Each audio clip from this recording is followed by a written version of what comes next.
What's happening, party people? It's your boy, Chrissy Crackhouse. Back at you with another cop.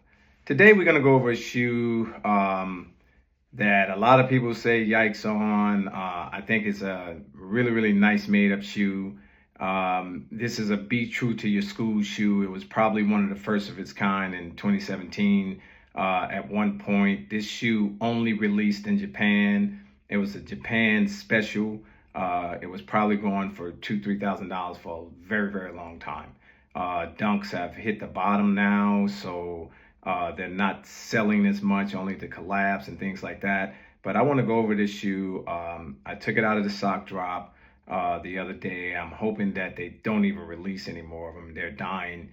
I actually did not buy them for resale. It kind of favors my eBay dunk, but this dunk has a lot of more history in it. And I'm going to go over the full shoe and tell you what I think about it. I did take a look at it and it has superb leather on it, and we're going to go over it. Here we have it. This is the Nike Dunk CO.JP. This shoe is a QS, and it's made up of Midnight, Navy Varsity, Macy, and Rustic Mass Varsity. This shoe was originally made as a part of a pack, the Be True to Your School pack. This is a very old shoe, like I said, and it was made up of 4 teams that at the top of their game, their schools were great. The first school is Kentucky, the second school is St. John, the third school is Michigan, and the fourth school is Syracuse. And they took all of these schools and actually blended this into this dunk. So I'm going to show you how they did it and why they did it. The Be True to Your School was something that Nike, I guess, probably in 2000 when they migrated over to China and they were going to make their own China line. And that's where the C.JP comes from. Those were only China exclusive. When those shoes dropped, they were only dropped in China. A lot of times there were very, very limited quantities of them. And, you know, people really, really went crazy over this shoe when it originally dropped. What I'm sharing to you with this shoe, I think the shoe is no more than a Bayou if you had the capabilities of putting all the pieces in.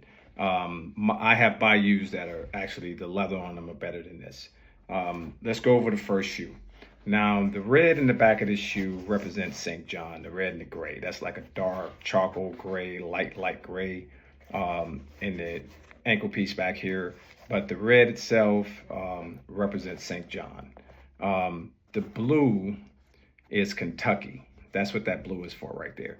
That's why you have, these shoes are not SBs, so that's why they don't have SB laces on them. These are very, very good wax laces. They didn't go cheap on them, so which is a good thing. The toe box, the entire toe box is Michigan. And that's basically how they tied all that in together. Then it went back over this way. On this particular shoe, as you notice, they only did the eyelids and the Nike check to represent Kentucky on the shoe. The shoe doesn't have a lot of Kentucky on it. The toe box is really Michigan. You can see inside that is the Japan dunk model. I think they started making dunks in '85, and as of today, people are burnt out on them. They're sitting everywhere.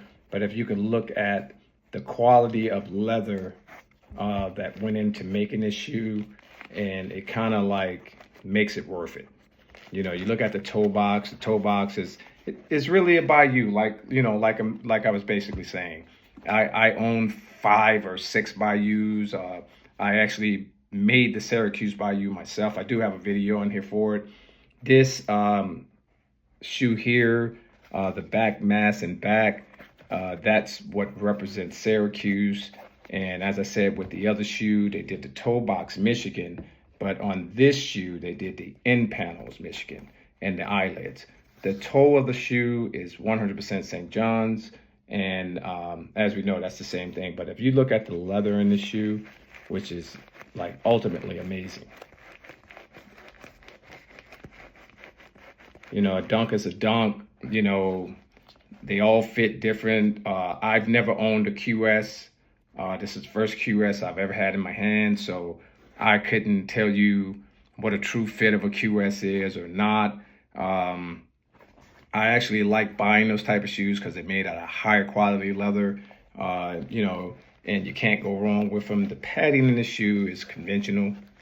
It's conventional padding that you're gonna get in it's a little above a synthetic dunk. And then you have the tag, which they represented all the colors in. And both of the tags are like that.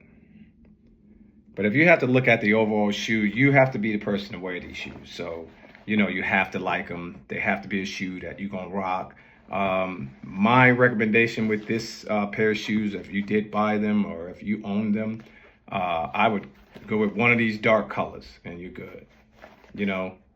This is a dark color shoe, and this is a shoe that you're going to rock with some dark color jeans and a dark color shirt, or a nice hoodie with one of these colors in it. The weather is changing, so you put on a nice pair of any color, black, blue, blue jeans, and a nice hoodie with one of these colors in it, and you'll be all right, and get your cap that actually set it off too. You know what I mean? So that's like the best out for them. But in my best opinion, and you can see the toe box there, this shoe is average.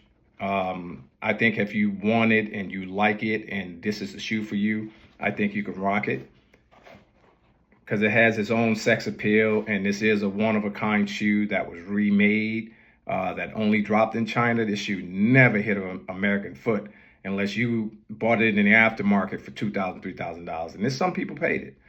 Today they'll laugh at it and say, oh yeah, this shoe is ugly. But if this was during the pandemic, this shoe would probably be selling for $500, $600, $700 easy. But at the end of the day, you have to like what you like and not what someone else like. Love the ones that love you. Stay in your lane. You'll always be safe. Peace.